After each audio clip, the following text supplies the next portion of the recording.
Nakatutok din ang Agriculture Department sa paghatid ng tulong sa mga magsasaka at mga mangingisda na nasalanta ng Bagyong Christine.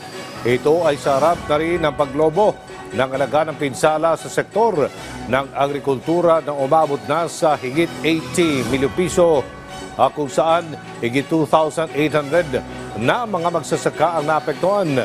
Ayon sa DA, mamamahagi ng agricultural inputs ang kanilang regional offices na umabot na sa 80.21 milyon piso.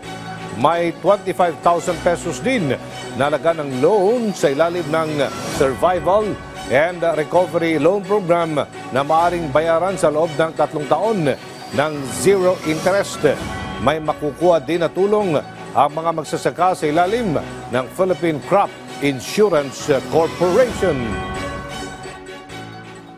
Nagbigay na ng instruction si Secretary sa ating mga regional field offices sa EPC, dito sa ACPC, sa PCIC at sa lahat ng concerned offices, especially sa mga regional field offices natin to expedite yung pagbibigay ng tulong sa ating mga magsasaka at mangingisda na apektado ng Bagyong Christine at makakaasa kayo ng tuloy-tuloy na suporta para sa kanila. Kaya ito rin yung additional 1 billion na QRF dahil nga may nakaprogram na bagong release na SARO na 500 million under QRF.